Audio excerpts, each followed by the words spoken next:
ibadah lagi di gereja ya.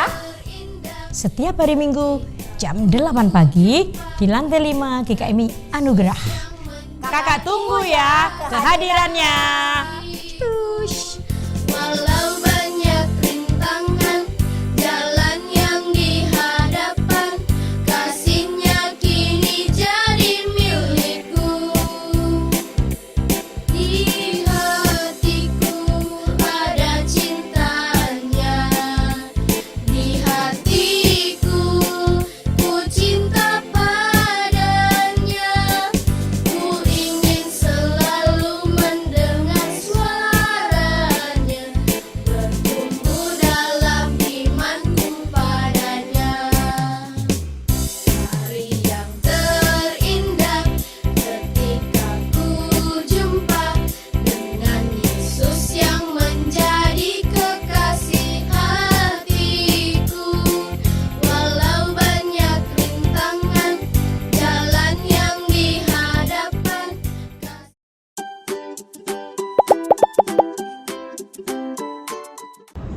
Yesus, terima kasih buat hari ini. Sebentar lagi kami semua mau sekolah minggu, berkati guru-guru kita dan kami. Haleluya, amin. Duh, kemana ya Kapten Amerika? Udah jam 10 nih. Belum datang kan, udah mau janjian. Kemana ya dia? Tungguin aja deh. Hai Kapten. Hai Kapten, lo dari mana aja? Aku tungguin lo udah jam 10. Iya, sorry. Aku tadi keliling-keliling, lihat-lihat ada anak-anak gak yang perlu kita tengokin gitu. Oh, iya. Kids, coba lihat Kapten, kita sama-sama Kapten Amerika, Kapten Marvel. Ada yang aneh nggak? Ada yang lain nggak dari Kapten Marvel? Apa ya? Perasaan Nah, sama aja. Kapten Marvel sekarang pakai kacamata. Oh iya, Yeay. kebanyakan zoom. Oh iya ya, kalau kita ketemu tim Avenger Iya, gitu meeting gitu iya, ya, kita pakai meeting. Zoom ya. Iya, jadinya- Zaman sekarang semua serba Zoom. Betul. Ya udah, gini deh, Kapten. Kita hari ini kan diundang untuk kids, kita ngajak nyanyi mereka. Oh iya, yuk kita pergi sekarang aja yuk. Iya, yuk. Yuk. Kapten, Ya. Kapten kan udah sering tuh ke antariksa, Ya. balik lagi ke bumi, ke Ya. planet mana. Kira-kira tahu nggak sih siapa yang nyiptakan itu semuanya? Tahu dong, Ya, Tuhan. kids tahu kan ya, langit dan bumi kita semua adalah ciptaan Tuhan. Betul sekali. Kalau gitu, mari kita memuji Tuhan. Karena langit dan bumi adalah ciptaan Tuhan. Semuanya adalah kebesaran Dia. Mari kita agungkan nama Tuhan. Yuk, sama-sama kita nyanyi lagu ini ya. Langit dan bumi, pujilah Tuhan.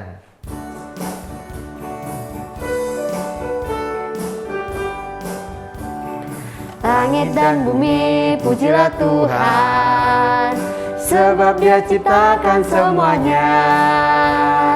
Keagungannya mengatasi langit bumi. Sembah sujud di hadapannya. Ku puji, ku sembah, ku puji, ku sembah Yesus Kristus Sang Penebusku. Ku puji, ku sembah, ku puji, ku sembah Yesus Tuhan dan Rajaku. Langit dan bumi, langit dan bumi, pujilah Tuhan, sebab Dia ciptakan semuanya. Keagungannya mengatasi langit bumi. Sembah sujud di hadapannya. Ku puji, ku sembah, ku puji, ku sembah Yesus Kristus Sang Penebusku. Ku puji, ku sembah, ku puji, ku sembah Yesus Tuhan dan Rajaku. Haleluya, amin. Haleluya, amin. Haleluya, amin. Haleluya, amin.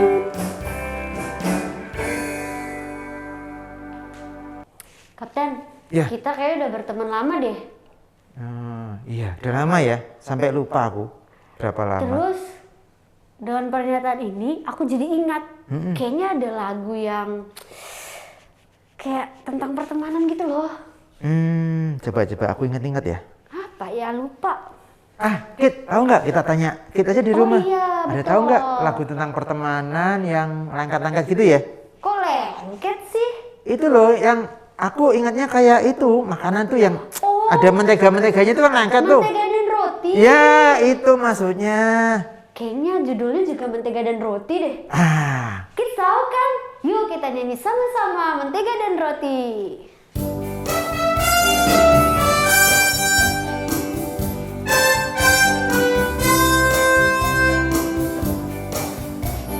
Kau temanku, ku temanmu, kita selalu bersama. Seperti mentega dengan roti. Kau temanku, ku temanmu, kita selalu bersama. Seperti celana Dengan apa? dengan baju. Ku akan selalu mendukungmu, mendorongmu terus maju. Dan bila kau sedih, ku akan mendoakan dalam Tuhan. Kau temanku, ku temanmu, kita selalu bersama. Seperti mentega dengan roti. Ku akan selalu mendukungmu, mendorongmu terus maju. Dan bila kau sedih, ku akan mendoakanmu dalam Tuhan. Kau temanku, ku temanmu, kita selalu bersama. Seperti mentega Apa ya? dengan roti. Pasti enak rasanya. Seperti apa? Seperti celana dengan baju. Baju kita sangat keren. Oke. Itu Kapten. Yeay. Kapten, Ya, kenapa? tadi jadi terus ingat nih lagu mentega dan roti. Itu ada kata-kata mendorong untuk maju. Berarti kita harus saling dorong, saling support teman-teman kita ya. Iya, bukan dorong ini tuh biar kapten jatuh ya. Oh, Enggak. iya. Tapi mendoakan, tadi kan ada teksnya kan. Iya. Mendoakan gitu. Tahu nggak kenapa? Karena kita satu tim. Iya, ada lagi loh yang lebih menarik. Karena kita kalau satu tim, kita jadi saudara, Kapten. Betul, kita bersaudara di dalam Tuhan Yesus. Nah, Kit, ayo kita nyanyi lagu ini ya, Kapten, sama-sama Ayo, Kit yang ayo, di rumah. ayo. Dalam Yesus. kita bersaudara.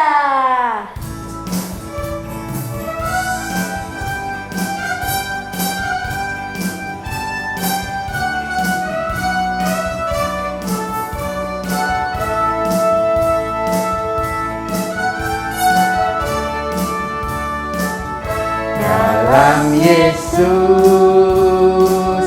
kita bersaudara. Dalam Yesus kita bersaudara. Dalam Yesus kita bersaudara. Sekarang dan selamanya. Dalam Yesus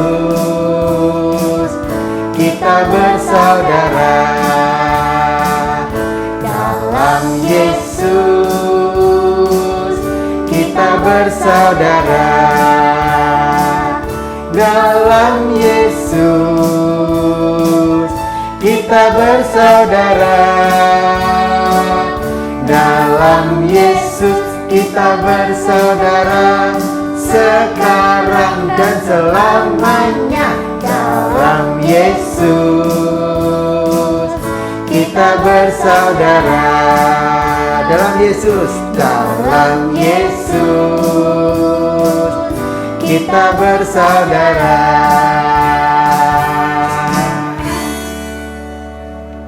Kapten, dari tadi kita nyanyi terus.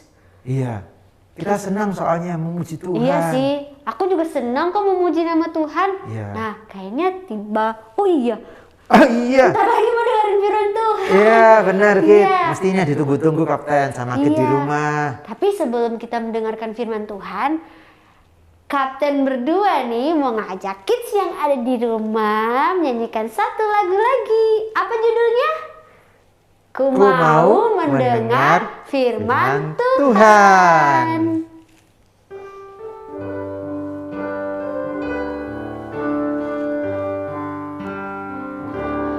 Ku mau mendengar firman Tuhan.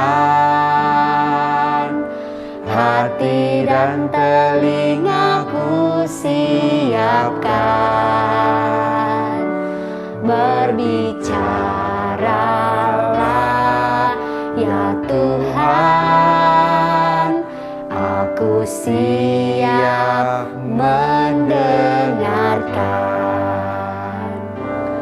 Ku mau mendengar firman Tuhan. Hati dan telingaku siapkan. Berbicaralah ya Tuhan, aku siap mendengarkan.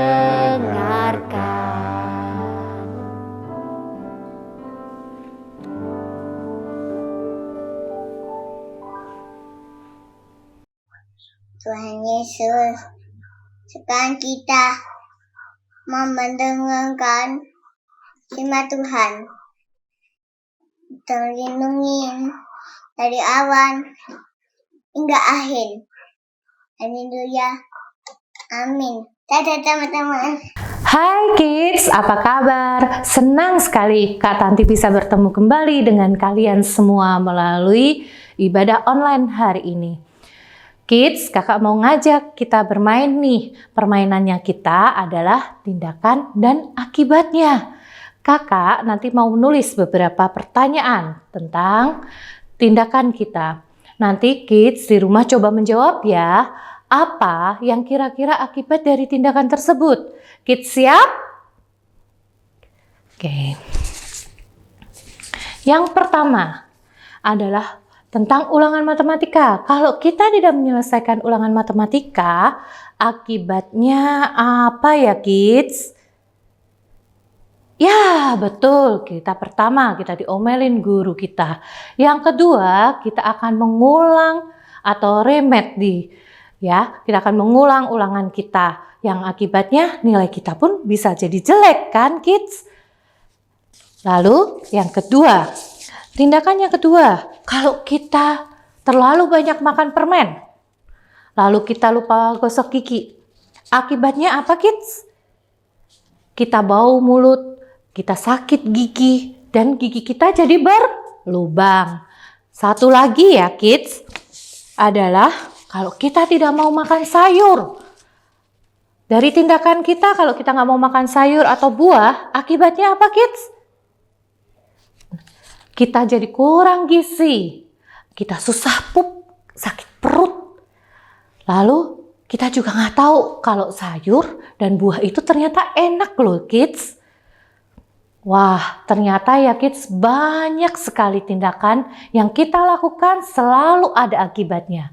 Dan cerita firman Tuhan hari ini kita akan membahas tentang tindakan dan akibatnya. Kita tahu bahwa setiap tindakan pasti memiliki akibat. Dari yang paling sederhana, semuanya akan ada akibatnya. Dalam cerita Alkitab hari ini, Daud melakukan suatu tindakan yang sangat serius.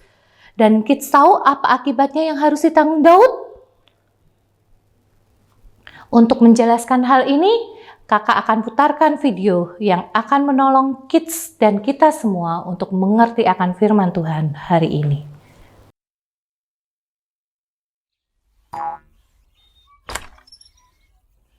Pada musim semi, Raja Daud mengutus tentara Israel. Daud tinggal di Yerusalem dan menyuruh orang lain sebagai penanggung jawab. Suatu malam, Daud keluar dari istananya dan melihat wanita cantik bernama Batsheba. Batsheba adalah istri dari Uria, salah satu tentara terbaik Daud. Daud menyuruh utusan menjemput Batsheba untuk datang ke rumah Daud. Suatu hari Batsheba memberitahu Daud bahwa dia akan punya bayi, bayinya Daud. Daud tahu dia telah berdosa, lalu Daud membuat rencana supaya tidak ada yang tahu bahwa bayi itu miliknya. Pertama, Daud memanggil Uria pulang dari pertempuran. Daud menyuruhnya pergi menghabiskan waktu bersama istrinya. Tapi Uria berpikir itu tidak adil jika bersantai di rumah sementara orang lain berperang. Uria memilih tidur di depan pintu Daud dan tidak mau pergi menemui istrinya. Tidak peduli dengan perintah Daud, Uria memilih tidak pulang kepada istrinya. Rencana Daud tidak berhasil, lalu dia membuat rencana baru. Daud memerintahkan kepala pasukan untuk mengirim Uria ke tugas tersulit, supaya dia mati dalam pertempuran. Kali ini rencana Daud berhasil. Uria terbunuh dalam pertempuran. Daud membawa Batsheba ke rumah untuk menjadi istrinya dan melahirkan bayi laki-laki. Allah tahu hal jahat yang Daud lakukan. Allah mengutus Nabi Nathan untuk berbicara kepada Daud. Nathan menceritakan sebuah kisah kepada Daud. Ada seorang tamu dari jauh mendatangi seorang pria kaya yang memiliki banyak binatang. Orang kaya itu tidak memberikan hewannya sendiri. Sebaliknya, dia mengambil domba satu-satunya seorang miskin dan memberikannya kepada tamunya untuk dimakan. Kisah ini membuat Daud marah besar. "Orang kaya itu harus mati," kata Daud. "Kamulah pria itu," kata Nathan. Tuhan telah memberi Daud posisi yang sangat kuat, dan Daud mengambil apa yang bukan miliknya. Daud menyadari bahwa dirinya berdosa terhadap Allah. Daud pantas untuk dihukum. "Kamu tidak akan mati untuk ini," Nathan meyakinkan Daud. "Tapi Allah akan menghukummu, anakmu akan mati sebagai gantinya." Ketika Daud bertobat dari dosanya, Allah mengampuninya, tetapi dosa selalu ada harganya. Allah menyelamatkan nyawa Daud, tetapi anak Daud meninggal.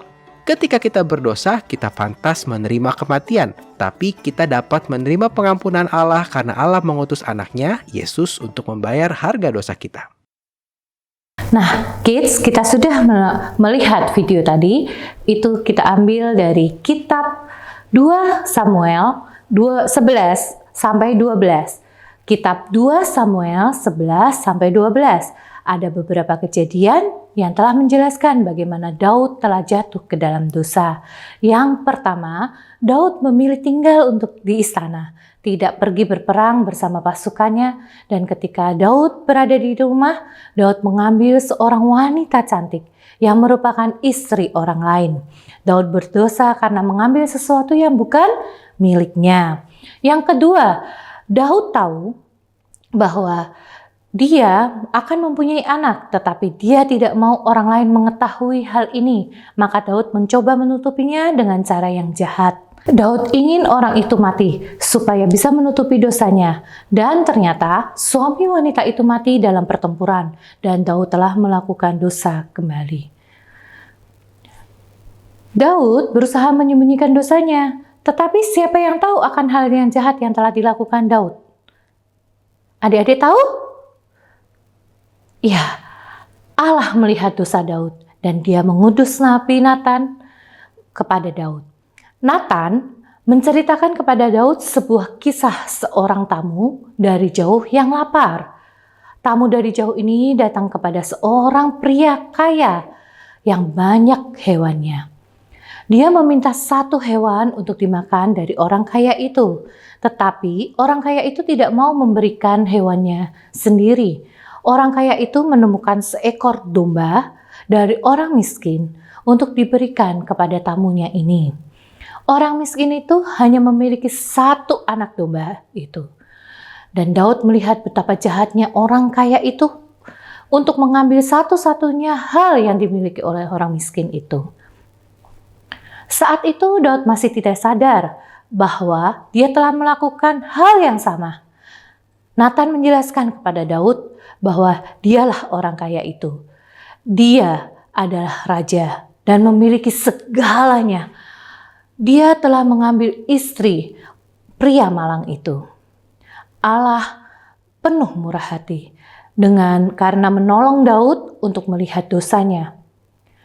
Daud bertobat dan memohon pengampunan kepada Allah.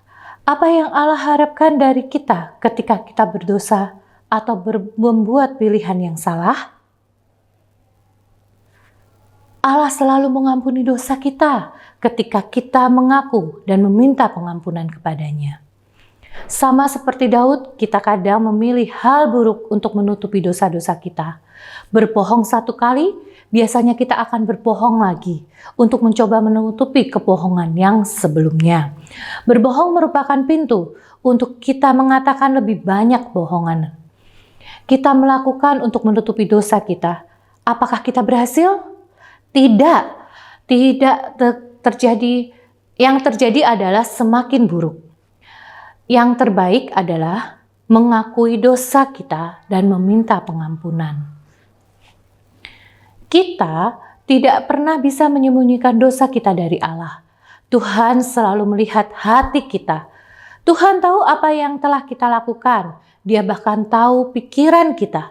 Allah tahu semua hal dosa yang telah dilakukan Daud dan kita lakukan. Karena kita tidak bisa bersembunyi dari Tuhan, tidak ada gunanya terus berusaha menutupinya. Kids dapat belajar untuk mengetahui dan mengikuti teladan pertobatan Daud. Ketika kita berdosa, kita harus mengatakan bahwa kita menyesal atas dosa itu. Kita memberitahu Tuhan bahwa kita menyesal dan kita minta pengampunannya. Jika kita mengakui dosa kita dan berpaling darinya, Dia akan mengampuni kita karena Yesus telah mati untuk dosa-dosa kita. Ketika Daud bertobat dari dosanya, Allah mengampuninya. Tetapi dosa selalu ada harganya. Allah menyelamatkan nyawa Daud, tetapi anak Daud meninggal. Ketika kita berdosa, kita pantas menerima kematian. Tetapi kita dapat menerima pengampunan Allah karena Allah mengutus anaknya, Yesus, untuk membayar dosa kita. Maukah kids yang berdosa diampuni dosanya? Dengan kita datang mengaku dan percaya kepada Tuhan Yesus yang akan mengampuni dosa-dosa kita. Amin. Mari kita berdoa. Terima kasih Tuhan untuk firman-Mu pada hari ini. Engkau mengajarkan kami Tuhan, apa yang kami lakukan pasti mempunyai tindakan kami, pasti ada akibatnya Tuhan. Dan biarlah Tuhan kami saat ini Tuhan belajar untuk kami kalau melakukan kesalahan, kami datang kepadamu dan kami memohon pengampunan dosa kepada Engkau. Karena kami yakin dan percaya Tuhan, Engkau selalu mengampuni dosa-dosa kami. Ampunilah dosa kami Tuhan, ampunilah segala kesalahan kami. Pimpin kami Tuhan, semakin hari semakin takut akan Engkau, semakin dekat dengan Engkau. Terima kasih Tuhan Yesus. Terima kasih Tuhan untuk bimbingan-Mu. Terima kasih Roh Kudus. Dalam nama Tuhan Yesus kami berdoa. Amin. Nah, kids, hari ini kita sama-sama telah beribadah online. Kali ini kita akan menyelesaikannya dan Kak Heri akan mengajak kita semua menutupnya dalam doa. Ayo kita berdoa. Terima kasih Tuhan, hari ini kami boleh bersama-sama beribadah. Terima kasih kami diberi kesempatan untuk memuji Tuhan, mendengarkan firman Tuhan, dan Tuhan tolong kami supaya kami dapat melakukan firman Tuhan itu dalam hidup kami. Terima kasih Tuhan, kami bersyukur, kami berdoa, kami meminta semuanya ini di dalam nama Tuhan Yesus Kristus. Amin. Ibadah kita selesai, sampai jumpa minggu depan.